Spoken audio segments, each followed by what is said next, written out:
ശൗചാലയത്തിൽ mobile camera വെച്ച് ദൃശ്യങ്ങൾ പകർത്തിയ ആൾ പിടിയിൽ.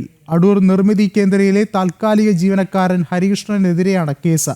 ശൗചാലയത്തിൽ മൊബൈൽ ക്യാമറ ഇരിക്കുന്നത് സ്ത്രീ ജീവനക്കാരിൽ ഒരാൾ കാണുകയായിരുന്നു. ജീവനക്കാർ അടൂർ പോലീസിൽ പരാതി നൽകിയതിനെ തുടർന്നാണ് കേസെടുത്തത്.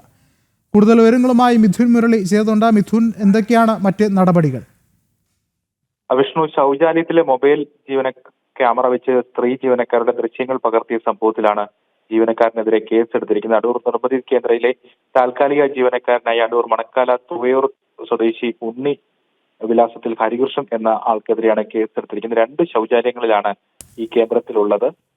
ഈ അടൂർ നിർമ്മിതി കേന്ദ്രത്തിൽ 2 ശൗചാലയങ്ങളുണ്ട്. അതിൽ ഒന്ന് പുരുഷന്മാരുടെയും മറ്റൊന്ന് സ്ത്രീകളുടേതുമായിരുന്നു. ഇതിൽ സ്ത്രീകളുടെ ശൗചാലയത്തിലാണ് മൊബൈൽ ക്യാമറ ഓണാക്കി വെച്ചത്. ഈ സ്ത്രീ ജീവനക്കാരിൽ ഒരാള് ഇങ്ങനെ മൊബൈൽ ക്യാമറ ഓണാക്കി വെച്ചിരിക്കുന്നത് കണ്ടു എത്തുകയും പിന്നീട് അത് മറ്റ് ആളുകളെ അറിയിക്കുകയും ഒക്കെയായിരുന്നു. കുറച്ച് നാളുകളായി ഇത്തരത്തിൽ ദൃശ്യങ്ങൾ പകർത്തിയിട്ടുണ്ടെന്നാണ് വിവരം.